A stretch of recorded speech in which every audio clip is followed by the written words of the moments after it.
할렐루야. 주께서 흑암과 죽음의 권세를 깨뜨리고 부활하신 거룩한 주일 아침, 하나님 앞에 예배하는 여러분과 여러분의 자녀, 여러분의 생업, 또 모든 인생의 계획 가운데 하나님의 특별하신 은혜와 평강과 복이 함께 하시기를 간절히 축복합니다. 어느 주일 아침이었었습니다. 70대 어머니와 40대 아들의 실갱이가 집안에서 벌어졌습니다. 아들은 이불 속에서 나오지 않고 교회에 가기 싫다는 거고, 어머니는 아들로 하여금 교회에 가야 된다는 겁니다. 아들은 계속해서 교회에 가지 않겠다고 버팁니다. 몇 가지 이유가 있는데, 첫 번째, 너무 피곤해서 못 가겠다는 겁니다. 두 번째, 교회에 가면 선한 목자교회는 그런 게 아니에요. 오해 없이 들으세요. 찬양대의 그 찬송이 음정과 박자가 완전히 자유가 충만하기 때문에, 그리고 대표 기도가 너무 길고, 그래서 참 사람들이 이렇게 길게 하는 모습, 틀리게 하는 모습이 너무 나를 언짢게 한다. 세 번째 이유는 교회에 가면 사람들이 나를 자꾸 찾아와서 귀찮게 하기 때문에 가기 싫다는 겁니다. 아들의 이야기가 상당히 일리가 있죠. 어머니가 이야기를 합니다. 그래도 너는 교회를 가야 된다. 첫 번째, 아무리 피곤해도 주일은 주님의 날이기 때문에 예배를 드려야 하는 주일 성수가 중요하지 않냐. 두 번째, 하나님 앞에 예배 드리는 것이지 사람의 음정 박자 좀 길고 짧은 게 무슨 의미가 있겠냐. 하나님을 보고 가야 된다. 세 번째, 그래도 네가 교회에 꼭 가야 되는 이유가 있다. 네가 담임 목사니까 교회에 가야지, 그러더랍니다.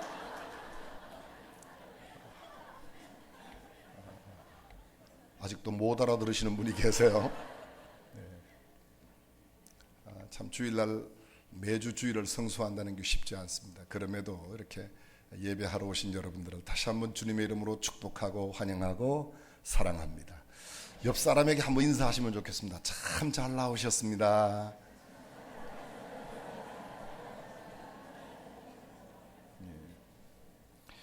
미국의 한 노부부가 성지순례차 이스라엘을 여행하던 중에 갑자기 아내가 심장마비로 사망을 하게 되었답니다.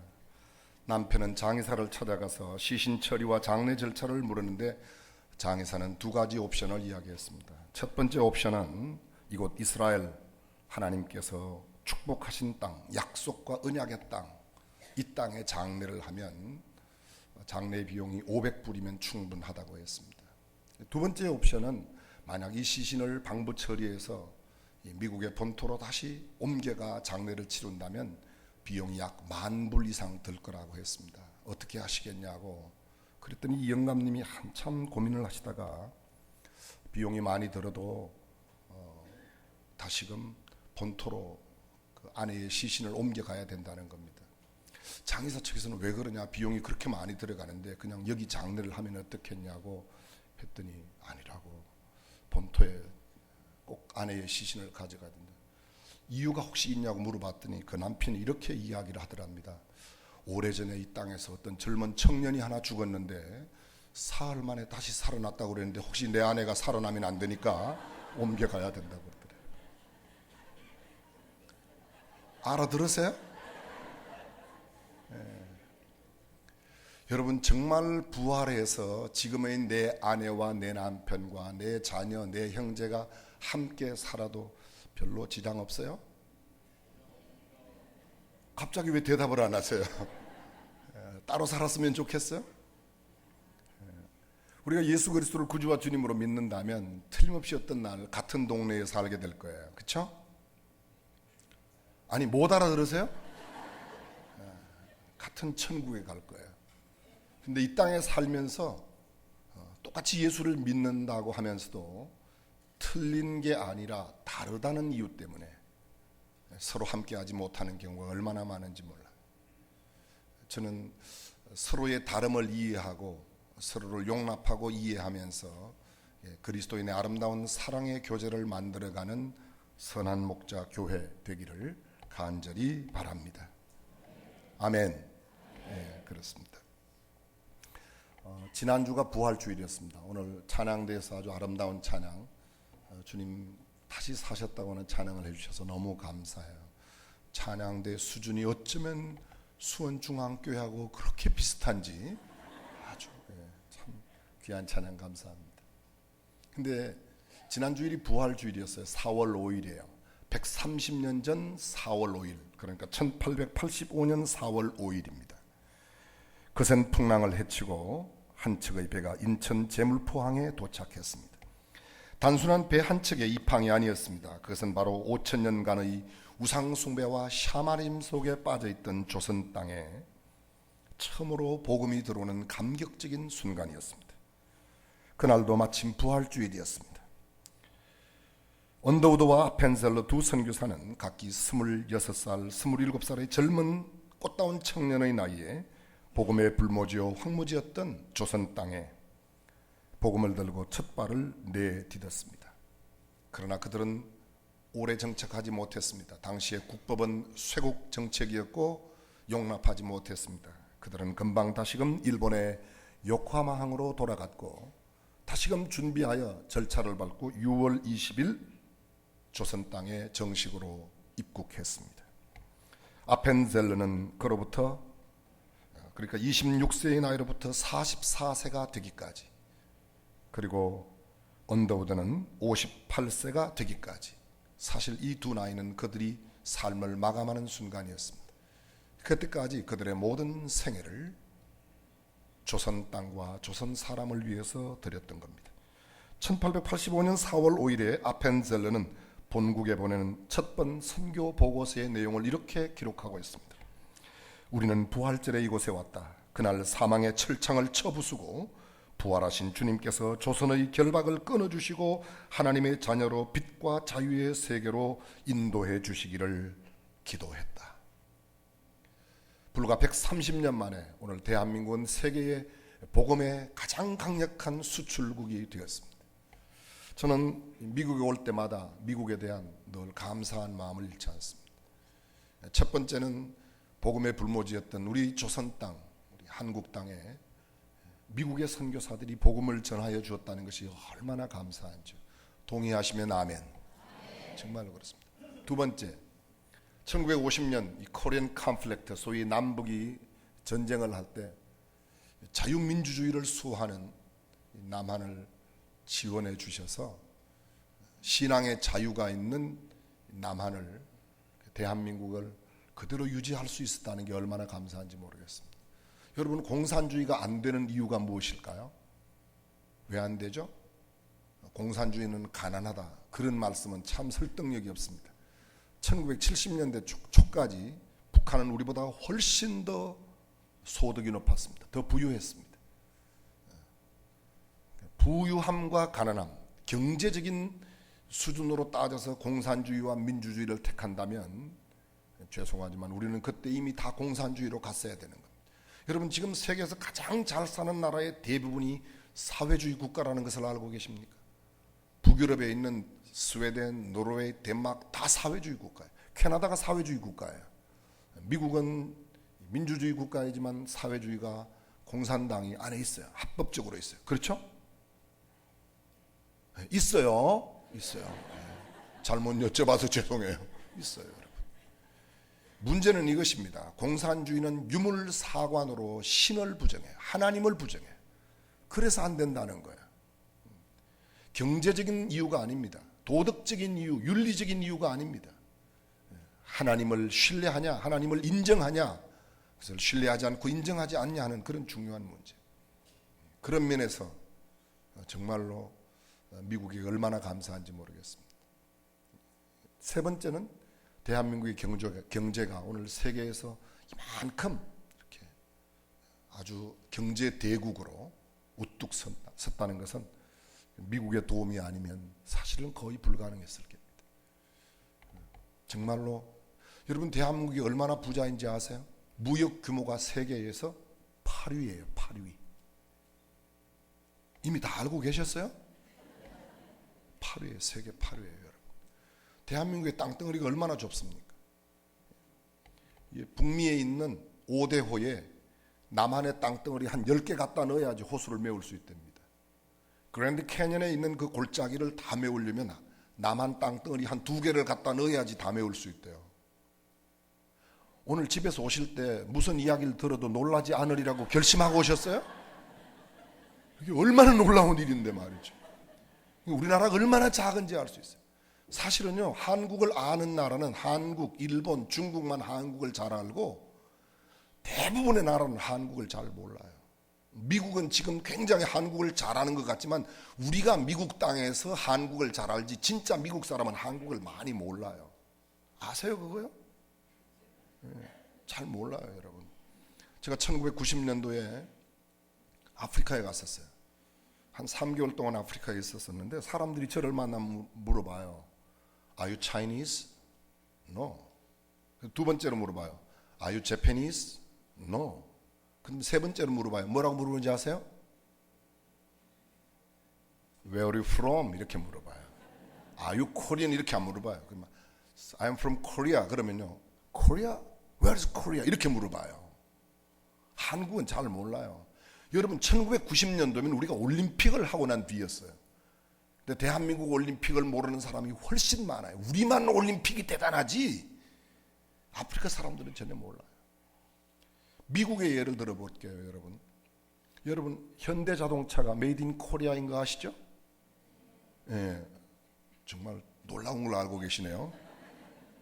근데 미국 사람들의 59%가 현대자동차가 메이드 인 재팬으로 알고 있다는 걸 알고 계세요? 모르셨어요? 삼성이 메이드 인 코리아죠. 예, 메이드 인 코리아예요. 잘 모르시는 분도 계신가 봐요. 근데 미국의 사람들의 50%가 삼성이 메이드 인 재팬으로 알아요. 삼성 제품 자체도 메이드 인 코리아라고 안 써요. 메이드 인 삼성 이렇게 써요. 샘성 이렇게 쓴단 말이에요. 근래에 상당히 좋아졌어요.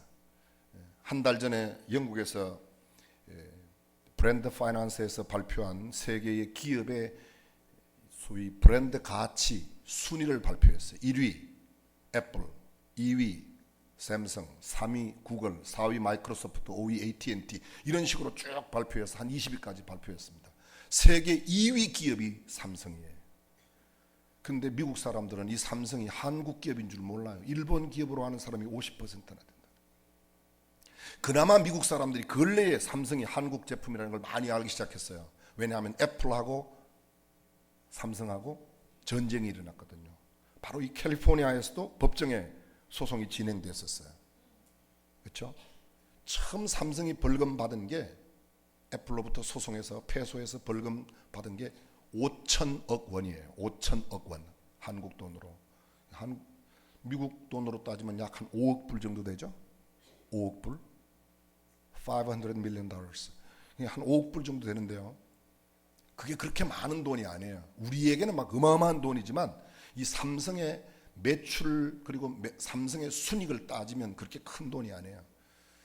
근래에는 삼성의 순이익이 조금 줄었습니다만 2년 전 2013년도 기준에는 한 분기에 삼성이 순수익이 약 10조, 11조, 뭐 10조 5천억 이 정도 됐어요. 1년 동안에 석 달에 그 정도니까 1년에 한 40조 정도를 순수익을 올렸습니다. 약간 놀라는 신용을 해주셔야 제가 안 놀래요. 여러분들은 1년에 수입을 얼마나 올리세요?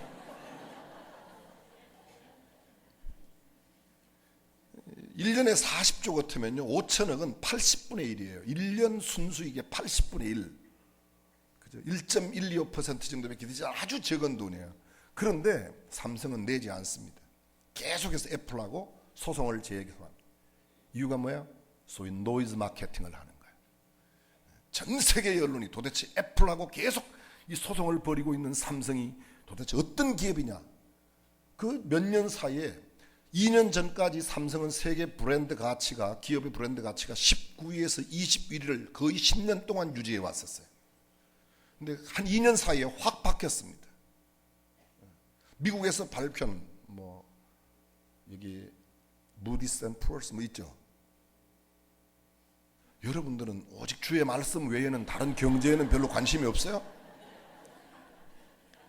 사실 돈에 제일 관심이 많은데도 말이죠. 그죠? 근데 하여간 세계 10위 안에 들어가는 겁니다. 삼성의 브랜드 가치가. 근데 금방 이렇게 브랜드 가치가 좋아졌어요. 제가 지금 말씀드리려고 하는 것은 세계 선교의 역사에 있어서 대한민국이 얼마나 영향을 많이 끼치는지. 전 세계 선교사를 가장 많이 파송한 나라가 미국이에요. 미국이에요. 절대적인 숫자로 따지면 한국은 아마 지금 한 6위쯤 될 거예요. 혹자는 2위라고 말하는데 그렇지 않습니다. 근래에 많이 멕시코에게 추월당했고 또 뭐 인도에 추월당했고 많이 추월당했어요. 그러나 인구 대비로 따지면 가장 선교사를 많이 파송한 나라가 어느 나라게요? 대한민국입니다. 여러분, 불과 130년 전에 우리나라가 이랬었어요. 제가 오늘 짧은 편지 하나를 읽어드리려고 합니다. 루비 캔드릭이라고 하는 한 여성 선교사의 이야기예요. 만 25세를 9일 앞두고, 약 일주일 정도 앞두고 그렇게 24살의 만 24살의 나이에 삶을 마감했던 루비 캔드릭. 1883년 1월 28일에 태어났는데 1908년 6월 19일 날 한국 땅에서 생명을 마쳤습니다. 24살, 25살을 9일 앞둔 나이에 죽은 겁니다. 루비 캔드릭의 편지입니다. 아버지, 어머니, 이곳 조선 땅에 오기 전 집들에 심었던 꽃들이 활짝 피어났다는 소식을 들었을 때 하루 종일 집 생각만 했습니다. 이곳은 참 아름다운 곳입니다. 모두들 하나님을 닮은 사람들 같습니다. 선한 마음과 복음에 대한 열정으로 보아 아마 몇십 년이 지나면 이곳은 주님의 사랑이 넘치는 곳이 될 것 같습니다. 저는 복음을 듣기 위해 20km를 맨발로 걸어오는 어린아이들을 보았을 때 그들 안에 계신 하나님의 사랑 때문에 오히려 위로를 받습니다. 그러나 한편에서는 탄압이 점점 심해지고 있습니다. 그저께는 주님을 영접한 지 일주일도 안 된 서너 명이 끌려가 순교했고 토마스 선교사와 제임스 선교사도 순교했습니다. 선교본부에서는 철수하라고 지시했지만 대부분의 선교사들은 그들이 전도한 조선인들과 아직도 숨어서 예배를 드리고 있습니다. 그들은 모두가 순교할 작정인가 봅니다. 아버지, 어머니, 오늘 밤은 유난히도 고향으로 돌아가고 싶습니다. 외국인을 죽이고 기독교를 증오한다는 소문 때문에 부두에서 저를 끝까지 말리셨던 어머니의 얼굴이 자꾸 제 눈앞에 어른거립니다. 아버지, 어머니, 어쩌면 이 편지가 마지막일 수도 있습니다. 제가 이곳에 오기 전 뒷뜰에 심었던 한 알의 씨앗으로 인해 이제 내년이면 온 동네가 꽃으로 가득하겠죠. 그리고 또 다른 씨앗을 만들어내겠죠. 저는 이곳에 작은 씨앗이 되어 이 땅에 묻히게 되었을 때 아마 하나님의 시간이 되면 조선 땅에는 많은 꽃들이 피고 그들도 여러 나라에서 씨앗이 될 것입니다. 저는 이 땅에 저의 심장을 묻겠습니다. 바로 이것은 조선에 대한 저의 열정이 아니라 하나님께서 조선을 향한 열정이라는 것을 알게 되었습니다. 어머니, 아버지, 사랑합니다. 루비 캔드릭의 마지막 편지예요. 이 편지를 쓰고 그는 곧 맹장염으로, 별로 큰 병이라고 지금은 생각지도 않은 그 맹장염으로 우리 나이로 말하면 26살, 미국 나이로 만 24살의 나이에 삶을 마감했습니다. 대한민국 서울 양화진에 가면 선교사 묘역이 있습니다. 그곳 묘역에 보면 이 루비 캔드릭의 무덤 앞에 이런 비문이 쓰여 있습니다. If I had 1,000 lives to give, Korea should have them all. 내게 1000개의 생명이 주어진다면 그 모든 생명을 조선을 위해 바치리라. 그는 짧은 삶을 마감하고 떠나갔지만 우리에게 놀라운 복음을 남겨주고 갔습니다. 사랑하는 성도 여러분, 여러분과 저는 어떤 인생의 결산서를 남겨놓고 가기를 원합니까? 세상에 살아가는 사람들은 보통 두 종류의 사람으로 나눌 수 있어요.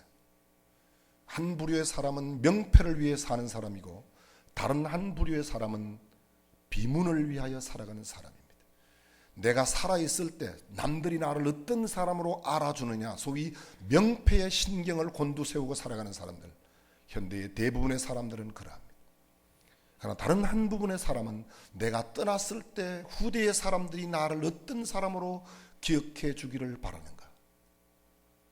피터 드러크는 경영학의 아버지라고 불려집니다. 이건 프로페셔널의 조건이라는 책 가운데서 내 인생을 가장 잘 관리하는 방법 가운데 하나가 첫 번째, 인생의 목표를 두라는 겁니다. 두 번째, 하나님이 나를 보고 계신다는 것을 기억하라는 것입니다. 중간 생략, 마지막 일곱 번째, 그는 말합니다. 역사의 후대의 사람이 나를 어떤 사람으로 기억해 주기를 바라는가를 생각하며 살아가는 사람은 인생을 아름답게 관리할 수 있다는 거예요. 근데 대부분의 사람들이 비문을 위하여 살지 않습니다. 오늘 사람들이 나를 어떤 사람으로 알아주는가, 거기에 너무 많은 신경을 쓰고 있습니다. 어떤 무덤의 비문에 이런 비문이 있다고 합니다. 뭘 보시오. 이게 비문이에요. 뭘 보시오. 비석 뒤에 이렇게 새겨져 있답니다. 나도 한때는 거기 있었어. 그 다음 줄, 당신도 언젠가 여기 올 거요. 그 다음 마지막 줄, 가서 죽을 준비나 하시오. 뭘 보시오. 여러분, 이게 그냥 한갓 웃어넘길 비문이 아니에요. 우리도 언젠가는 떠나가게 될 거예요. 이 땅에 영원히 살 수 있는 사람은 아무도 없습니다. 사람은 누구나 다 한 번 죽게 되어 있습니다. 성경은 우리에게 말합니다. 한 번 죽는 것은 사람에게 정한 것이요 그 위에는 심판이 있다고 말합니다. 영웅도 호걸도 열사도 위인도 범인도 부자도 가난한 사람도 배운 사람도 그렇지 못한 사람도 권세 있는 사람도 천한 사람도 장군도 용사도 그 어떤 사람도 죽음의 길을 피할 수 없습니다. 욥은 우리에게 이렇게 말합니다. 내가 적신으로 왔으니 적신으로 돌아간다. 빈손으로 왔다가 빈손으로 공술의 공수의 인생을. 오늘 본문의 주인공으로 있는 다윗은 이렇게 말해요. 다윗이 마지막 남기는 유언이 열왕기상 2장 1절 이하에 있습니다. 다윗이 죽을 날이 임박함에 그 아들 솔로몬을 불러 명하여 이르되 내가 이제 이 세상 모든 사람의 가는 길로 가게 되었노니 너는 힘써 대장보가 되고 모세의 율법에 기록된 대로 주의 법도와 율례와 규례대로 너는 행하라.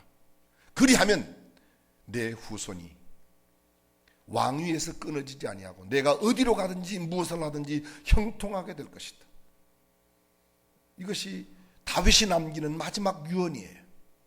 그 유언의 내용을 정리해 보십시오. 내가 이제 세상 모든 사람의 가는 길로 가게 되었다. 여러분, 다윗은 이스라엘의 2대 임금이에요. 초대 임금은 사울이에요. 40년. 2대 다윗이 40년. 그리고 3대 솔로몬입니다. 성경 가운데 가장 유명한 왕의 이름을 대라고 그러면 두말할 것도 없이 다윗이에요. 여러분, 마태복음 1장에 예수님의 족보를 이야기하면서 이렇게 가장 먼저 마태가 기록해요. 아브라함과 다윗의 조상 예수 그리스도의 세계라. 그렇죠? 여러분 성경에는 그렇게 안 돼 있어요? 아브라함과 다윗, 예수님의 족보에 가장 선두에 내는 인물이 두 인물이에요. 아브라함, 다윗이에요. 최초의 사람 아담이 아니에요. 가장 오래 살았던 무드셀라도 아니에요. 300년 동안 하나님과 동행하다 365세에 들림받았던 에녹도 아니에요. 아브라함과 다윗. 아브라함 그들의 믿음의 열조에, 믿음의 조상에. 다윗, 그 누가 뭐라고 그래도 이스라엘의 왕조의 뿌리는 다윗이라고 말해요. 사울이 있었어요. 사울은 백성들이 원한 왕이었지 하나님이 세우신 왕이 아니었어요. 사사시대에 사람들이 다 자기의 소견에 옳은 대로 행하는데 우리에게 왕을 주십시오. 왕이 없으니까 사사가 있으면 의롭고 사사가 없으면 또 죄악으로 자꾸 이렇게 되니까 왕을 주십시오. 하나님은 왕정을 원하지 않았어요. 근데 백성이 원하니까 왕을 주었어요. 그래서 베냐민 지파 기스의 아들 사울이 왕이 됩니다. 그러나 하나님의 마음에 합한 왕이 아니었습니다. 사울은 용모가 준수하고 그 어깨, 보통 사람의 어깨 위만큼, 이 머리 위로 그만큼 키가 준수했어요. 그러나 그는 하나님께 버림받죠. 사울이 왜 버림받았어요? 하나님은 사무엘에게 이렇게 말합니다. 너 사울에게 가서 이야기해라. 하나님께서 당신을 버렸다고. 그때 말이 이것입니다. 왕이 여호와의 말씀을 버렸으므로 여호와께서도 왕을 버려 왕으로 더 이상 있지 못하게 하실 겁니다. 물론 그 다음 날 막바로 폐위시킨 건 아니에요. 사울이 40년 동안 왕위에 있었습니다. 하나님은 말합니다. 내가 사울을 버렸다. 이미 버렸다. 그래 너는 저 베들레헴 이새의 집에 가서 그 아들 가운데 한 사람에게 기름을 부으라고 말합니다. 하나님의 명령을 받은 사무엘이 이새의 집으로 갔어요. 다윗에게 그 집 이새의 집으로 가서 당신 아들 가운데 하나의 기름을 부어 왕을 세우라고 그러신데 아들을 불러오시오. 장자를 불러왔습니다. 기름을 부으려고 그러는데 하나님께서 사무엘아 너는 그의 외모를 보지 말아라. 사람들은 외모를 보지만 나는 중심을 본다. 둘째 아들 불러왔습니다. 또 뿔을 취하여 부으려고 할 때 또 주님은 동일하게 말씀하십니다. 셋째 아들에게 또 그렇게 말씀하십니다. 이렇게 7번째 아들까지 다 지나갔습니다. 막내 아들 다윗은 부르지도 않았습니다. 음식을 차려놓고 음식을 드시라고 말하는데 사무엘이 이새에게 말합니다. 다른 아들 없소? 막내가 있긴 있는데 지금 양치고 있습니다. 그 아들 내가 만나기 전에는 음식을 먹지 않을 거예요. 그 아들을 불러왔습니다. 양을 치던 초라한 모습으로 막내 소년 다윗이 왔습니다. 사무엘이 다윗을 볼 때에 하나님께서 직통적인 말씀을 사무엘에게 주십니다. 그 말이 무슨 말이에요? 내가 다윗을 만나매 이새 아들 다윗을 만나매 내 마음에 합한 사람이라 이를 통하여 내 뜻을 다 이루게 하리라. 기름불을 취하여 붓고 그곳에서 음식을 먹습니다. 다윗이 그 다음날 곧바로 왕이 된 게 아닙니다. 그 이후에 다윗은 왕이 될 때까지 무려 30세, 다윗이 30세에 30살의 왕이 돼요. 다윗은 40년 동안, 그래서 70세에 삶을 마감하고 하나님의 부름을 받고 떠나게 됩니다. 다윗의 이야기는 조금 뒤에 계속해서 하기로 하겠습니다. 여러분, 이런 다윗, 가장 위대한 다윗이 마지막 남기고 있는 유언이 뭐예요? 솔로몬 아들에게, 왕위를 계승하는 아들에게 남기는 말이 아들아 정치를 잘해라. 정치는 국방이 중요하니라. 경제만큼 중요한 것은 없어. 교육은 100년 되게야. 얼마든지 할 말이 많았을 겁니다. 그런데 다윗은 솔로몬에게 그런 유언을 하지 않아요. 이렇게 말해요. 아들아 내가 이제 세상 모든 사람의 가는 길로 가게 되었다. 여기에서 만인의 공도인 죽음을 이야기하는 거예요. 그 말은 이런 말이에요. 아들아 내가 세상 모든 사람이 가는 길로 가게 되었어. 그리고 생략된 말이 있어요. 뭐예요? 아들아 너도 언젠가는 이 길을 갈 거야. 다시 말합니다. 아들아 죽음을 기억하고 살아. 사랑하는 성도 여러분, 여러분은 무엇을 기억하고 사십니까? 여러분의 삶의 목표와 표대가 어디에 있습니까? 가장 방점을 두고 있는 인생의 목표가 어디에 있습니까? 가장 중요하게 생각하는 게 어디에 있어요? 죽음을 생각한다. 죽음을. 그것은 얼마나 내가 죽은 뒤에 다른 사람들이 나를 어떤 사람으로 기억해 주는가. 여러분 성경에 보면요, 구약 성경 창세기에 에녹 아시죠? 에녹은 65세에 누구를 낳아요? 우리 오대조 할아버지가 누구 낳은지도 모르는데 에녹이 누구 낳은 걸 어떻게 알겠습니까? 그죠? 에녹은 65세에 무두셀라를 낳고 300년 동안 하나님과 동행하다가 365세 때 죽음을 맛보지 않고 들림받아요. 근데 에녹이 65세에 누구를 낳고? 무두셀라를 낳고, 이 무두셀라가요 성경 가운데 제일 오래 산 사람이에요. 무두셀라의 이름의 뜻이 뭐예요? 히브리어로 무두셀라라는 말은 When he dies, judgment comes. 그가 죽으면 심판이 온다는 뜻이에요. 하나님께서 에녹에게 아들을 주었어요. 65세 된 이 에녹에게 아들을 주었어요. 그 아들 이름이, 아들을 이름을 그가 죽으면 심판이 온다고 지어라. 하나님 무슨 이름이 그런 이름이 있습니까? 근데 참 신기해요. 그 아들을 낳고부터 300년 동안 하나님과 동행하는 거예요. 에녹의 삶은 이러했다고 추측할 수 있어요. 무두셀라가 감기만 걸려도요, 이 아들이 죽으면 심판이 오는데. 원래 본래 뜻은 when he die, 그가 죽으면 올 것이 온다. 여러분, 이 무두셀라가 187세에 라멕을 낳고 라멕이 182세에 노아를 낳아요. 노아가 600세 될 때에 홍수가 일어나요. 잘 들어보십시오. 라멕이 187세, 그러니까 무두셀라가 180세에 라멕을 낳고 182세에 또 노아가 나요. 그러면 노아가 태어날 때에 무두셀라는 몇 살이에요? 이렇게 계산이 안 되고도 여러분들이 살아계신 것은 주님의 은혜예요. 주님의 은혜. 187세, 182세, 369세, 무두셀라가 369세 때에 노아가 태어나요. 창세기 7장 6절, 노아 600세 되던 해에 홍수가 땅에 일어났다고 그래요.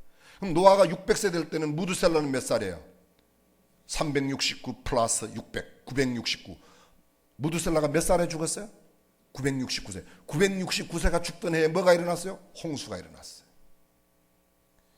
근데 그 홍수가 일어날 겁니다. 물론 에녹은 보지 못했어요. 근데 에녹은 자기의 아들 무드셀라를 낳고 나서부터 이가 죽으면, 이 아들이 죽으면 심판이 온다는 생각을 하는 거예요.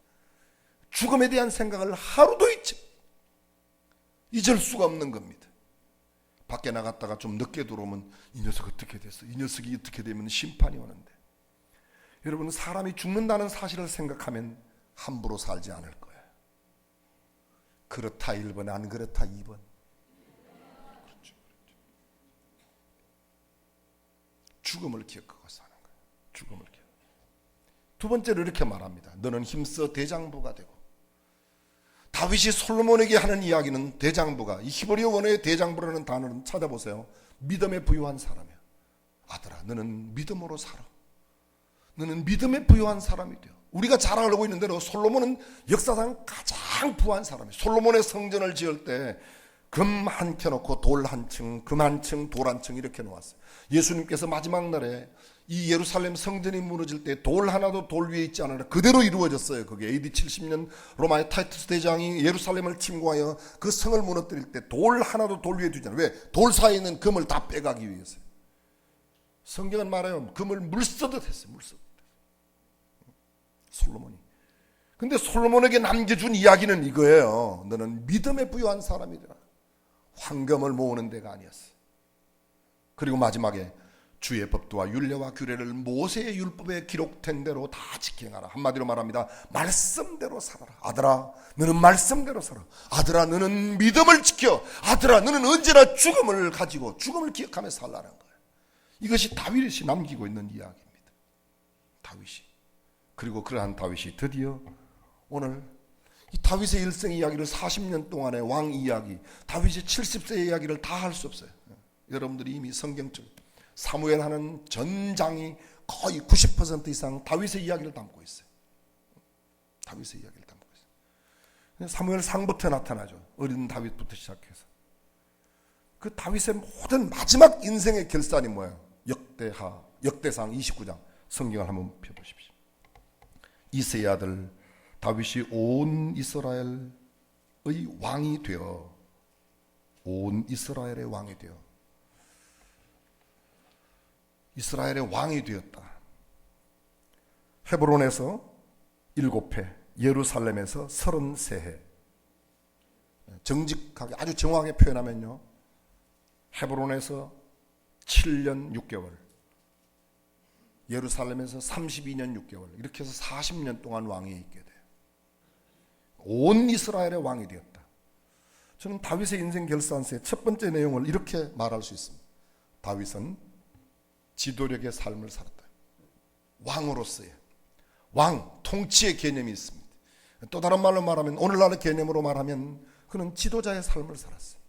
여러분, 지도자가 뭐죠? What is leadership? 지도력이 뭐예요?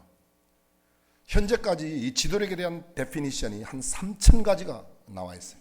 근데 가장 유력하게 회자되고 있고 사람들에게 알려진 그 정의가, 지도력에 대한 정의가 미국의 웨스트 포인트에서 그대로 사용하고 있는 겁니다. 영향력이라는 말이에요. 영향력. 그럼 누가 지도자인가? 잘 들어보십시오. 좁은 의미로 말하면 내 말이나 행동에 영향을 받는 사람이 단 한 사람만 있어도 나는 지도자예요. 이해가 되셨습니까? 그럼 지도자가 아닌 분 손 한번 들어보세요. 사람들은 이렇게 생각해요. 지도자 그러면 담임 목사님, 지도자 그러면 한인회 회장님, 지도자 그러면 대통령, 상원 의원, 하원 의원, 무슨 이 수프림 코트의 대법관, 뭐 이런 사람들만 지도자 아니에요, 여러분. 주지사 이런 분들만 아니에요. 내 말과 내 행동에 영향을 받는 사람이 단 한 사람만 있어도 나는 뭐다? 지도자예요. 대답하셔도 괜찮아요. 여러분들이 대답하셔도 제가 화 안 낼게요. 예. 영향을 받는 사람이 있으면 나는 뭐다? 지도자예요. 지도자. 근데 내 말이나 행동에 영향을 많이 받으면 나는 큰 지도력이에요. 큰 지도력이에요. 고태영 목사님은 선한 목자교회의 지도력이에요. 리더십. 장로님들, 권사님들, 집사님들, 나는 아무것도 아니고 그냥 뭐 조그만 코너스토어 하는데요. 그래도 내 말이나 내 행동에 영향을 받는 내 가족이 있고 내 아들, 딸들이 있다면, 내 친구가 한 명이라도 있다면 나는 지도자예요. 지도자. 좀 폭넓은 의미로 지도력을 말한다. 역사적으로 영향을 끼친다. 이게 역사적인 지도력이에요. 역사적인 지도자. 좀 다른 말로 지도자를 좀 한번 설명해 볼까요? 여러분, 미국의 사회학자 폴 스톨츠가 쓴 책 가운데 장애물을 기회로 전환시켜라라는 책 가운데서 사람들이 인생을 살아가면 역경을 반드시 만난다는 거죠. 역경을. 어려움을 만나죠, 인생에. 그렇죠? 나는 오늘까지 태어나서 어려움을 하나도 만나지 않았다. 그런 사람이 있어요? 어제 태어난 사람 말고. 그럼 다 역경을 만나는 거예요. 절대로 순탄한 길만 살아가는 사람이 없어요. 다 어려움을 만나요. 그리고 주로 역경을 만난 사람이 그 역경을 어떻게 이겨냈느냐가 역사에 빛나는 인물이에요. 역경 없이 위대한 인물이 되었다. 절대 없습니다. 그것은 있을 수가 없습니다. 오늘 그분이 그 자리에 가게 된 것은 나름대로의 역경을 이겨냈어요. 그런데 이 역경을 만나면 대부분의 세 가지의 반응을 보인다고 폴 스톨츠는 이야기합니다. 첫 번째, 역경을 만날 때 그 역경을 만나면 도망간다는 거야. It's a quitter. quitter. Q-U-I-T-T-E-R. quitter. 도망자라는 거예요. 어려움을 만나면 도망가는 사람이 있어요. 교회가 어려움을 만나면 교회를 도망가는 사람이 있어요. 딴 교회로 가는 사람. 우리 교회는 제법 있어요. 여러분 교회는 잘 모르겠어요. 제법 있어요. 두 번째, 어려움을 만나면 그냥 어려움 앞에 아예 죽치고, 죄송합니다, 싸고 뭉개는 사람이 있어요. 깔고 앉는 사람. 영어로 말하면 it's a camper. 텐트를 치고 어려움 앞에 그냥 싸고 뭉개는 겁니다. 세 번째 사람이 있어요. 이 사람은 이 어려움과 역경을 이겨내는 사람이에요. 영어로 표현합니다. It's a climber. 정복자예요. 승리자예요. 1번, 2번, 3번. quitter, camper, climber. 보기가 세 가지가 있을 때는 정답이 1번이 아닐 수도 있다는 걸 염두에 두시고, 여러분들은 몇 번? 몇 번? 고맙습니다. 근데 정답은 4번이에요. 4번이 있는 걸 모르셨죠? 4번은 어떤 사람인가? 이런 사람이에요. 이 역경을 만났을 때 역경을 이겨내요. 이 역경을 이겨낸 사람을 승리자라고 그래요. 정복자라고 그래요. 클라이머, 정복자예요. 근데 이 4번은 달라요. 이 역경을 이겨내고 돌아와서, 또는 이 역경을 터득하고 난 뒤에 주저앉은 캠퍼와 도망가는 퀴러를 찾아가서 손을 잡고 함께 넘어갑시다. 이렇게 하면 넘어갈 수 있습니다. 이 네 번째 사람을 우리는 이렇게 말해요. It's a leader. 다윗은 지도자예요.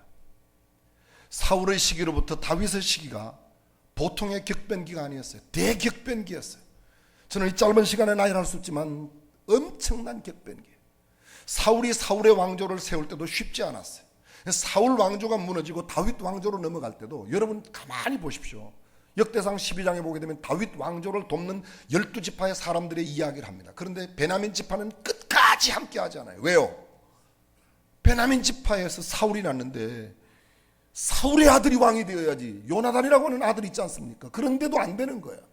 그게 끝까지 반대해요. 끝까지. 언제나 역사에는 반대가 있어요. 여러분, 반대가 심하면 심할수록 이렇게 생각하면 돼요. 아, 이거는 틀림없이 역사에 큰 일이 되겠구나. 역사적으로 큰 위대한 일일수록 생명을 빼앗아 가려고 하는 위협적인 일들이 크게 반대에 부딪혔어요. 반대에 안 부딪힌 일이 역사에 오래 남는 길이 없어요. 대한민국의 경부고속도로가 얼마나 반대했습니까? 그런데 지금 뭐라 그래요? 경부고속도로가 없었다면 어떻게 될까요? 이분들은 경부고속도로 생기기 전에 다 이미 오셨는가요? 뭐 수없는 예가 그래요. 수없는 예가. 교회의 역사에도 저는 어제 그저께 잠깐씩 말씀드린 우리 교회 내에도 왜 반대가 없어요? 저는 그렇게 생각이 들어요. 반대와 그렇지, 맞아, 이제 무언가 큰일이 일어나겠구나. 아멘 좀 하세요. 아멘. 반대가 있어야 그게 위대한 일이 된다니까요. 그 반대가 일어나면 무슨 생각을 해요? 아이고, 쉽게 설명해 볼게요. 여러분, 밋밋한 들판이 절경이에요. 기암 괴석이 흘립하고 있고 심산유곡에 막 웅덩이가, 깊은 웅덩이가 있고 이런 그런 데가 절경이에요. 1번 기암 괴석이 있고 막 그냥 막 낭떠러지가 있고 그냥 심산유곡이 있고 막 깊은 수렁이 있고 그런 데가 절경이다. 1번. 밋밋한 들판이 절경이다. 2번. 인생도 마찬가지예요. 부잣집에 태어나서 평범하게 밋밋하게 살아가는 사람들은 절경일 수가 없어요. 그런데 치질이 못나게 가난하게 살았다가 막 또 올라갔다가 막 내려갔다가 그런 사람들은요 인생이 얼마나 재미있는지 몰라요. 꼭 저 같은 인생이에요. 순간에는 힘들죠. 저 계곡 깊은 곳에 사망의 음침한 골짜기로 내려갈 때는 정말 그냥 막 누가 나를 괴롭히고 힘들어 할 때는 진짜 견디기 어려워요. 그냥 죽고 싶을 때도 막 있어요. 하나님 그냥 은혜를 베풀어 주셔서 제 목숨을 취하소서. 마치 로뎀나무 아래서의 엘리야처럼 모세가 너무 공갈 때 하나님 내가 이 백성을 낳았습니까? 내 생명을 취하십시오. 마치 그런 것처럼 그런 때가 있습니다. 그러나 여러분 그때 우리는 이렇게 생각해야 돼요. 야 드디어 인생의 절경이 펼쳐지는구나. 너무 수준이 높으니까 아멘이 안 나오죠. 지도력은 바로 이게 지도력이에요. 사랑하는 성도 여러분, 여러분들이 역경의 때에 탁월한 영향력을 나타내시기를 주님의 이름으로 축복합니다. 필요해요. 예전에는요 IQ를 중요시했어요. Intellectual Quotient, IQ, 지능지수라고 그러죠. 언제부턴가 EQ, Emotional Quotient, 감성지수, 얼마나 감성적이냐 이런 것들이 강조됐어요. 그 이외에도 뭐 많이 붙였어요. TQ, Thanks Quotient, 감사지수가 얼마나 높으냐. FQ, Faith Quotient, 신앙지수가 얼마나 높으냐. 감사지수와 신앙지수는 비례해요. 불평지수와 감사지수는요 전혀 반비례해요. 신앙지수와 불평지수가 높으면 신앙지수는 나빠요. 감사지수가 높은 사람은 신앙지수가 높아요. 이해가 금방금방 되죠? 근데 근래에 AQ라고 들어보셨어요? AQ, Adversity Quotient, 역경지수라는 게 있어요. 인생에 승리한 사람들은 역경을 이겨내는 힘이 있다는 거예요. 힘들고 어려울 때에 폴 스톨츠는 말합니다. 역경지수가 높은 사람. 다윗은 역경지수가 높아. 그리고 탁월한 영향력을 얻어요. 이 역경을 이겨내는 리더십. 셰클턴의 남극 탐험기에서 모든 사람들이 다 그 어려움 가운데 있었지만 그렇게 생명을 잃을 수밖에 없지만 남극을 정복하지도 못했지만 이 셰클턴의 남극 정복기는 엔듀어런스라고 하는 책으로 나왔어요. 엔듀어런스 책으로 나왔는데 그 책이 막 얼마나 날개 돋친 듯이 팔린 듯이 그의 영향력, 그의 지도력입니다. 저는 선한 목자교회 성도들이 이 시대에 미주 한인교회뿐만 아니라 한인사회, 아니 이 주류사회까지 거룩한 영적 영향력의 지도력을 세우는 교회가 되시기를 주님의 이름으로 축원합니다. 두 번째로 다윗 보십시오. 다윗은 이렇게 말합니다. 여러분 성경을 보십시오. 28절 그가 백발이 되도록 부와 영화를 누리다가, 개역 성경에는 이렇게 되어 있습니다. 그가 나이 많아 늙도록 부하고 존귀하다가. 이 부분은 개역 성경이 번역이 좀 잘 된 것 같아요. 저를 잠깐 주목해 주실까요? 나이 많아 늙도록 부하고 존귀하다가. 사람들이 모두 원하는 게 뭐예요? 장수를 원해요. 모두 원하는 게 뭐예요? 부하기를 원해요. 모두 원하는 게 뭐예요? 존경받기를 원해요. 그런데 여러분 이것이 참 삼위일체가 이루기가 어려운 거예요. 나이 많아 늙도록 부와 존귀를 함께 얻는다는 것은, 대부분 부하면요 구두쇠란 소리 듣습니다. 구두쇠라 부하가 됐는지도 몰라요. 그렇죠? 굳은 땅에 물이 고인다. 구두쇠가 돈 모은다. 영어에 속다면 구르는 돌에는 이끼가 끼지 않는다. 그게 뭐예요? 그게요, 구두쇠가 돈 모은다는 이야기를 미국 사람들은 구르는 돌에는 이끼가 끼지 않는다 이렇게 표현하는 거예요.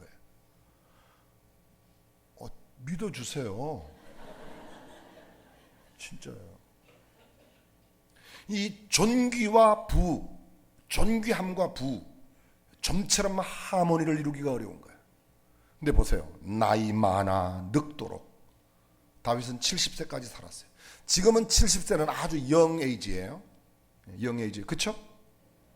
유엔이 발표한 나이 기준 0세에서부터 16세까지는 미성년, 그죠? 17세부터 몇 살까지? 여러분들은 정말 말씀 위에는 잘 모르시나 봐요. 65세까지 청년.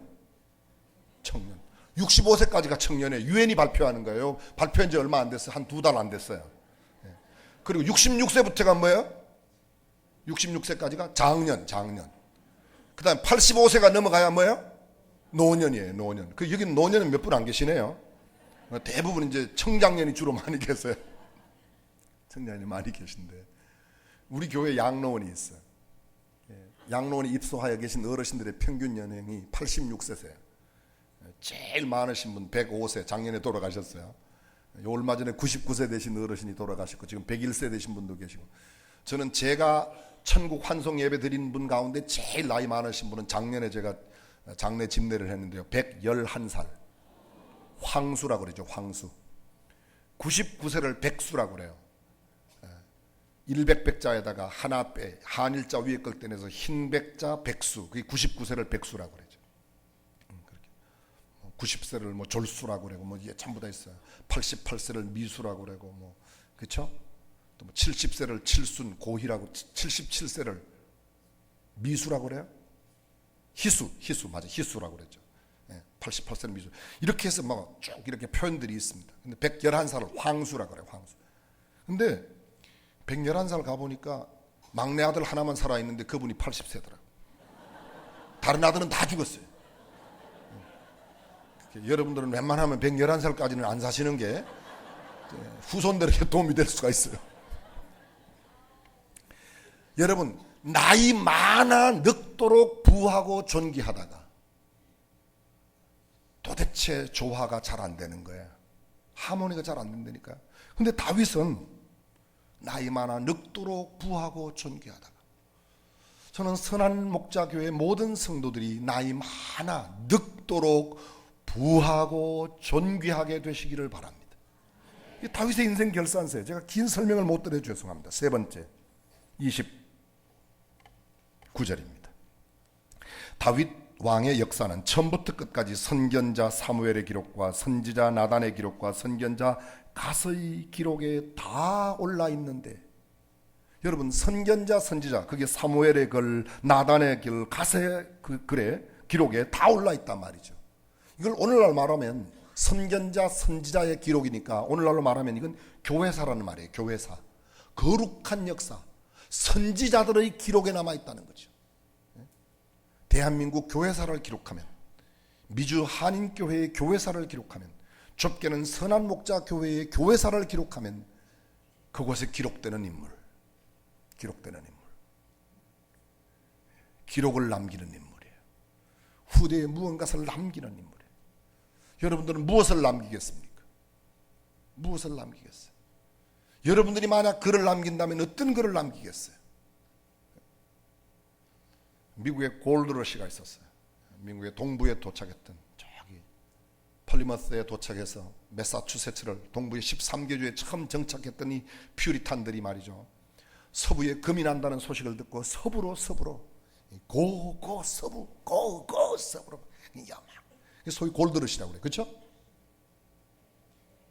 예, 있었어요. 근데 청교도와 비청교도들이 함께 떠납니다. 청교도들은요 6일 동안 열심히 달려면 주일이 되면 딱 멈추고 예배를 드려요. 다른 사람들은 계속 달려옵니다. 서부로. 보통 막 한 2달, 석 달씩 걸리죠. 저기 미국 동부에서 여기까지 오려면. 그죠? 그렇게 걸렸어요. 근데 와보니까 말이죠, 계속 달린 사람들이 안 와 있는 거예요. 청교도들이 먼저 도착했어요. 도착하고 한 열흘 뒤에 보니까 다른 사람들이 어떻게 된 거냐 물었더니 그 사람들은 주일도 없이 계속 달리다가 다 중간에 병 들고 이래가지고 병 고치고 오다 보니까 늦게 도착한 거야. 참고로 해주시길 바랍니다. 주일도 없이 계속 일하는 게 그게 꼭 좋은 게 아니에요. 그렇죠? 아니 동의 안 하세요? 독일 2차 세계대전 끝나고요. 독일 2차 세계대전 끝나고 주일 없이 일했었어요. 왜? 빨리 전후 복구를 하려고. 그런데 할수록 자꾸 생산성이 떨어지는 겁니다. 독일이 새로운 제도를 마련해요. 그래서 열흘 만에 하루를 쉬게 하는 겁니다. 열흘 일하고 하루 쉬고 열흘 일하고 하루 쉬고 생산성이 나질 않는 거야. 안 되겠다, 쉬어야 되겠다. 그래서 그 다음에는요 5일 만에 하루씩 쉬게 했어요. 이 독일의 역사에 나오는 거예요. 5일 만에. 그래도 안 해요. 그래도 안 되는 거예요. 가장 바람직한 생산성을 최상으로 높이는 게 6일 일하고 하루 쉬는 거래요. 동의하시면 아멘. 저는 그걸 동의해요. 성경에 여러분 10계명의 네 번째 계명이 뭐죠? 그럼 첫 번째 계명은 뭐예요? 나 외에 다른 신을 두지 말아라. 두 번째, 우상을 만들지 말아라. 세 번째, 여호와의 이름을 망령되이 일컫지 말아라. 그죠? 네 번째, 안식일을 기억하여 거룩히 지켜라. 이렇게 안 돼 있어요. 안식일을 기억하여 거룩히 지키고 엿새 동안 부지런히 일하라. 엿새 동안 부지런히 일하는 게 사계명이에요, 여러분. 왜 안식일을 기억하여 지키는 것만 사계명이라고 말해요? 잘 읽어보세요. 성경을 펴보세요. 안식일을 기억하여 거룩히 지키고 엿새 동안 부지런히 일을 하라. 빈둥빈둥 놀다가 주일만 지키는 게 주일 잘 지키는 게 아니라는 거예요. 아니라는 거예요. 라스베가스에 가서 맨날 놀다가 주일날 예배만 잘 드린다고 된다는 게 아니라는 거예요. 그게요. 쉽게 아주 설명드리면요. 엿새 동안 부지런히 일하는 것, 이 성경적인 가르침이에요. 열심히 일해야지 돼요. 주일 성수가 그렇게. 근데 여기 북미에 캐나다에도요 골드러시가 있었어요. 동부에 클론다이크라고 하는 조그마한 소도시가 있는데, 저는 뭐 캐나다 토론토에 한 1년 몇 개월 살았어요. 1년 4개월 정도 제가 살았었는데요. 클론다이크 제가 가보지는 못했습니다. 근데 거기가 한때 금광으로 유명했어요. 마치 이 서부의 이 락키 마운틴 이 골짜기의 광, 은광, 금광들이 막 질비할 때처럼. 근데 일단의 한 무리들이 수레에다가 많은 음식을 싣고 금을 캐러 갔어요. 클론다이크 금광에 금을 캐는데 얼마나 금이 많이 나오는지 계속 캐고 또 캐고 또 캐고, 굴밖에 나오지도 않고요. 그 갱도 안에서 먹으면서 자면서 금을 캤어요. 금이 상당히 많이 모였어요. 마침 가지고 왔던 음식도 거의 다 떨어졌어요. 수레에다가 금을 싣고 밖으로 나와 보니까 이게 웬일입니까? 온 천지가 새하얀 눈으로 다 덮여 있는 거예요.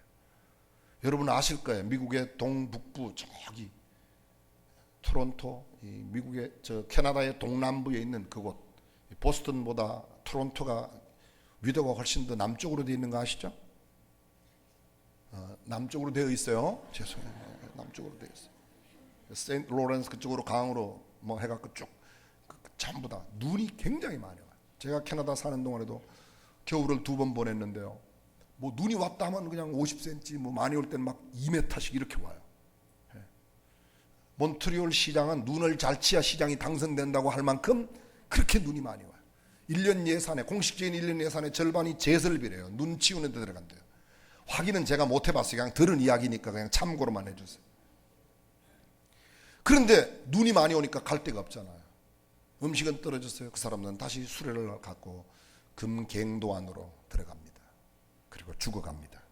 마지막 죽어가면서 그 사람들이 남긴 글자가 훗날 그들의 유해와 함께, 유골과 함께 그 굴 속에서 발견돼요. 그 글자가 뭔지 아십니까? 금이 너무 많이 나와서 시간 가는 줄 몰랐다. 우리는 금덩이를 옆에 두고 죽어간다.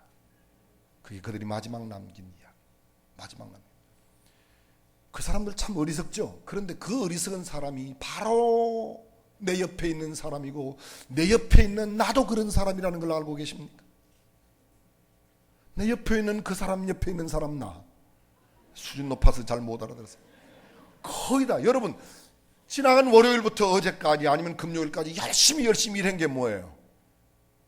어제 저녁 용어로 말하면 깡통 채우기, 오늘로 말하면 뭐예요? 다 금광을 캐는 거 아니에요. 그거 다 두고 가는 거예요.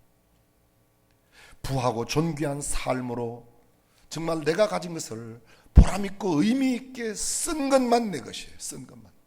저희 교회 원로 목사님 김장환 목사님께서 저더러 말해요. 고 목사, 쓴 것만 내 거라며? 쓴 것만 내 거라며?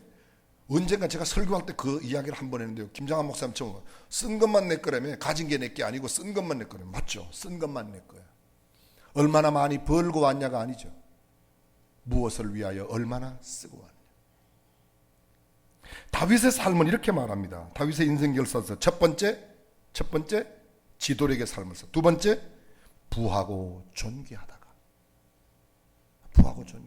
나이 많아 늙도록.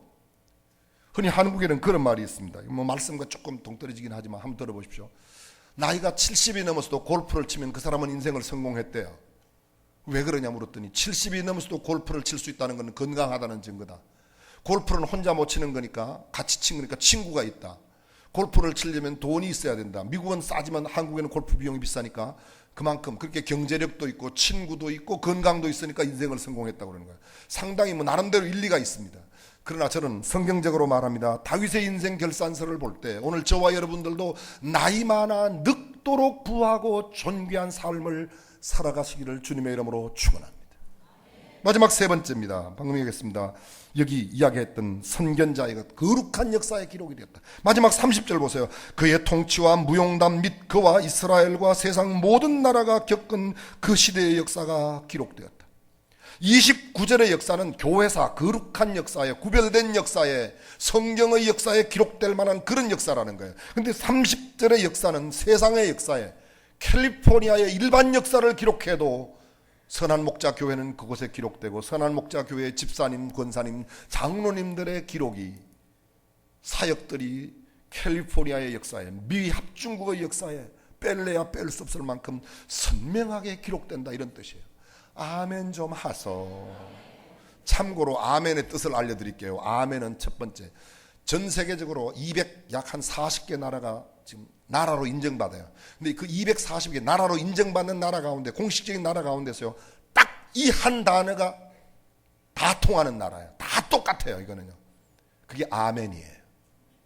아멘이에요. 아멘을 말하면요 240개국 언어를 하는 거예요. 아멘. 여러분들은 언어에 능통해. 240개국의 언어를 지금 한마디 하신 거예요. 아멘이에요. 근데 아멘의 뜻은, 성경에 기록된 이 아멘의 뜻은요 세 가지 뜻이 있어요. 첫 번째, 아멘 이 말은요 참 진실. 참 진실. 요새 짝퉁이 얼마나 많아요. 가짜가 얼마나 많아요. 짝퉁이 제일 많은 나라, 짝퉁을 거의 진짜처럼 만드는 나라 중국이에요. 중국이에요. 한국은요 짝퉁을 진짜보다 더 잘 만드는 나라예요. 그걸 모르셨어요 여러분? 조국을 우습게 하시는데 여러분들. 우리는 짝퉁을 진짜보다, 진짜로 제 친구가 짝퉁 시계를 하나 샀어요.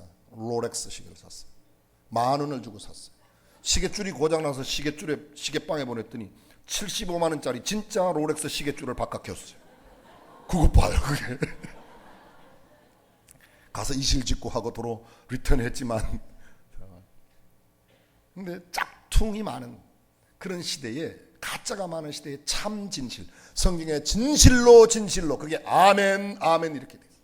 내가 진실로 네게 이르노니 I truly 라고 말할 때 진실로 그게 전부 다 아멘이에요. 두 번째, 아멘이란 말은 그 말 옳습니다, 맞습니다, 동의합니다, 당신 말 맞아요. 어디 이해하셨는지 한번 해보겠습니다. 여러분, 선한 목자교회는 참 좋은 하나님의 교회입니다. 이해를 제대로 하셨네요. 동의하시면 아멘 하는 거예요. 세 번째, 그렇게 되기를 바란다. 소원. 이것도 아멘이에요. 그래서 아멘이란 테텔레스타이, 다 이루었다. 그 말이 함축적인 단어라고 그러죠. 수많은 뜻을, 율법의 요구를 다 갚았다, 하나님의 뜻을 다 이루었다, 모든 뜻을 성취했다, 그런 뜻이에요. 그게 테텔레스타이. 이 헬라어의 아멘, 히브리어의 아멘, 이 말은 이 세 가지의 뜻이 있어요. 첫 번째 참 진실, 두 번째 동의, 세 번째 소원. 다시 한번 테스트합니다. 여러분 건강하시기를 바랍니다. 다윗처럼 지도력의 인생이 되시기를 바랍니다. 나이 많아 늙도록 부하고 존귀한 인생이 되시기를 바랍니다. 역사에 거룩한 흔적을 남기는 사람이 되시기를 바랍니다. 아멘! 그렇게 되기를 바라는 것도 아멘이에요. 이제 아멘을 어느 때 해야 되는지 아시겠죠? 예.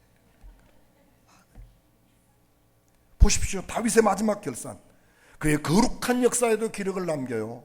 세상에 그의 모든 통치와 그의 다스림과 그의 무용담 및 그와 이스라엘과 세상 모든 나라가 겪은 그 시대의 역사가, 다윗 왕과 연관된 모든 역사가 다윗 한 사람 때문에 기록됐다는 거예요.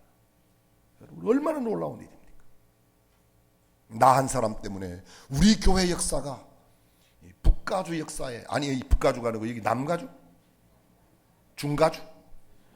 남가주, 아니 캘리포니아 역사에, 아니 이 북미 대륙의 역사에, 아니 세계 역사 속에 여러분들의 행적이 남아도 화낼 이유가 없잖아요. 아멘 해요. 무슨 뜻인지 여러분의 이름이 그런데 기록되면 화나요?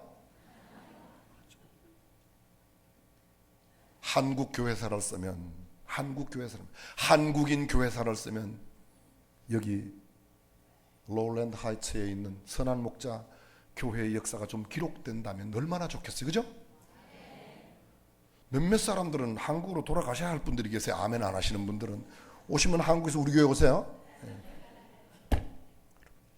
정리합니다. 첫 번째, 영향력 있는 지도력의 사람으로 살아가십시오. 할 수만 있다면 한인 사회에서만 바글바글 거리지 말고 미국에 좀 백인 주류 사회로 좀 들어가세요. 저야 영어가 안 되니까 못 들어가지만 또 한국에 있으니까 들어가려고 할 수도 없지만 여러분들이 얼마나 좋습니까? 그죠? 아멘 해요. 그렇게 되기를 소원만 해도 아멘 하는 거예요. 나는 아니지만 내 아들이라도 그렇게 되기를 바라면 뭐 해야 되겠어요? 그렇죠. 두 번째, 나이 많아 늙도록 부하고. 너무 급해도 너무 일찍 가지 마세요. 가능하시면 건강하게 오래오래 사시고 더 존귀한 칭송을 받으며 더 많은 부를 좀 나누어주고 베풀어주면서 할렐루야. 마지막 세 번째, 교회사와 일반 역사에도 기록될 만한. 마지막으로 저는 닥터 존 게디의 이야기를 하고 마치려고 합니다. 이분은요 1848년도에 피지 애니티엄 섬에 들어갔어요. 1872년 24년 동안 일하고 그곳에서 죽었어요. 그가 죽은 뒤에 그를 기념하는 예배당을 하나 세웠어요. 그리고 그를 기억하는 마뉴먼트를 하나, 기념비를 하나 세웠어요. 그 기념비에는 이렇게 새겨져 있어요. 제가 발음이 안 좋지만 영어로 그대로 한번 해볼게요. When he landed in 1848, there were no Christians. When he left in 1872, there were no heathens. 1848년 그가 그 섬에 도착했을 때 그곳에 그리스도인은 하나도 없었다. 1872년 그가 그곳을 떠났을 때 그곳에 이방인은 하나도 없었다. 24년 만에 전 섬을 다 복음화했어요. 피지의 애니티엄 섬은 역사적으로 가장 지독한 식인종이 살던 섬이었어요. 그 섬 전체 주민을 100% 크리스찬화 시켰어요. 여러분은 어떤 역사를 남기시겠습니까? 어떤 부를? 빌 게이츠가 20년째 세계 1위의 부자의 자리를 갖고 있어요. 록펠러는 그보다 3배나 많은 부자예요. 록펠러는 6살 때 어머니가 주는 돈 20센트를 갖고 구멍가게 가려고 그랬는데 엄마가 불러요. 잔, 컴온 11조 내놔야지. 11조를. 한때 하나님을 떠났습니다. 50대에 돌아왔습니다. 그가 98세를 살 때까지 교회를 3,000개를 세웠어요. 11조를 하도 많이 내니까 11조 계산하는 풀타임 직원만 42 persons 42명을 고용했어요. 약간 놀라는 신용을 해주세요. 여러분 가운데 11조 계산하는 직원 둔 사람 있어요? 아무리 여기 월급 많이 받아도 11조 계산하는데 뭐 저는 사례비 꽤 많이 받아요. 탁 받으면 보는 순간에 계산이 퍼뜩돼요. 저는. 여러분도 그렇죠? 떼려면 좀 시간이 걸리죠. 그렇죠? 뭐 100불짜리 10불짜리 이렇게 떼려면 시간이 좀 걸리지만 계산하는 데는 시간이 거의 안 걸리잖아요. 그렇죠? 초등학교 산수를 독도에서 배우지 않은 사람은 다 누구나 쉽게 계산이 돼요. 또 이걸 갖고 또 고민하지 마세요. 뭐 독도에서 계산을 여러분, 그런데 그 록펠러 존 데이비슨이 1891년 록펠러 파운데이션에서 학교를 하나 세웠어요. 그 학교가 저 유명한 시카고 대학교예요. 시카고 대학교에서 작년까지 114번의 노벨상 시상식 가운데 노벨상 수상자가 시카고 대학교에서만요 89명이 나왔어요. 조금 놀라는 신용을 해주세요. 대한민국에서는요, 어떤 대학에서도 노벨상 수상자를 못 냈어요. 유일한 대한민국의 노벨상 수상자를 낸 학교는 목포상고입니다. 왜 웃어요? 노벨상에 관한 대한민국의 제일 좋은 학교는 목포상고예요. 한국은 상고가 유명해요. 부산상고의 노무현 대통령, 포항에 있는 무슨 상고죠? 이명박 대통령 그 상고 나오셨어요. 김대중 대통령 목포상고 나왔어요. 상고가 대세를 이루고 있어요. 제가 지금 이야기하려고 하는 게 여러분, 시카고 대학 출신의 노벨상 수상자가 89명이 나오면 노벨상 가까이에 가 있는 사람은 시카고 대학교에 얼마나 많겠습니까? 여쭤볼게요. 단일 대학교에서 노벨상 수상자를 가장 많이 배출한 대학교가 어느 대학교다? 어떻게 그렇게 잘 아세요? 한 사람의 의식 있는 사람이 자기가 번 재산 가운데 일부를 기부해서 학교를 세웠더니 인류 공행에 지대한 이바지를 한 사람들이 받는 노벨상 수상자가 89명에 나왔다. 한 사람의 영향력이 그렇게. 얼마나 기록에 남아요, 그게. 록펠러가 단순한 부자가 아니에요. 교회를 3,000개 세운 것만 유명한 게 아니라고. 그의 그 모든 구두 새로 써 이름 남기고 그가 나쁘게 한 것도 많이 있어요. 그러나 그런 모든 나쁘게 한 것, 누구는 공과가 없습니까? 누구는 과오가 없습니까? 그건 하나님 보세요. 아브라함이 그렇게 실수를 하고 잘못해도 믿음의 조상으로 인정하잖아요. 사라가 아이를 준다고 할 때 웃었어도 믿음의 조상이라고 사라를 인정하잖아요. 사랑하는 성도 여러분, 역사에 거룩한 흔적을 남기고 주 앞에서는 저와 여러분이 되시기를 주님의 이름으로 축원합니다. 기도하겠습니다.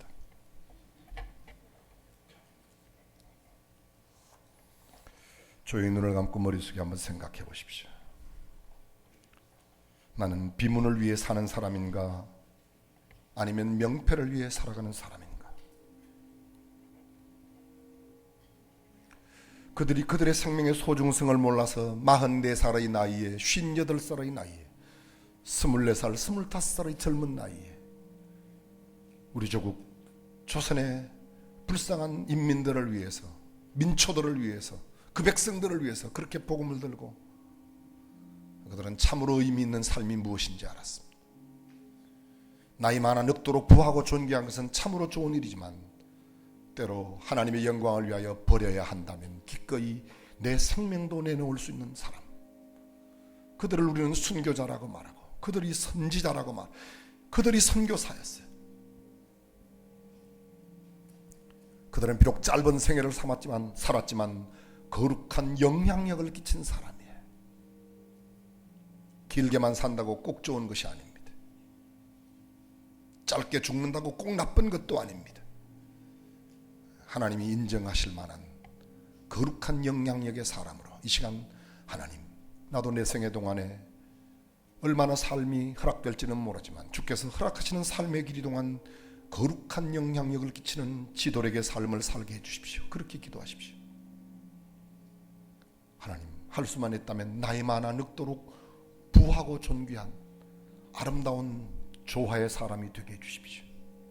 좀처럼 어울리기 어렵고 힘들지만 부하면서도 존귀하고 존귀하면서도 부한 사람. 하나님, 주님 부르시는 그날까지 건강한 가운데 이런 사람이 되게 해주십시오. 마지막으로 하나만 더 기도하십시오. 하나님, 거룩한 역사에 아름다운 흔적을 남기는 사람이, 역사에 거룩한 족적을 남기는 사람이 되게 해주십시오. 일반 세상의 역사에도 두고두고 후대에 기억될 만한 그런 하나님의 사람이 되게 해주십시오.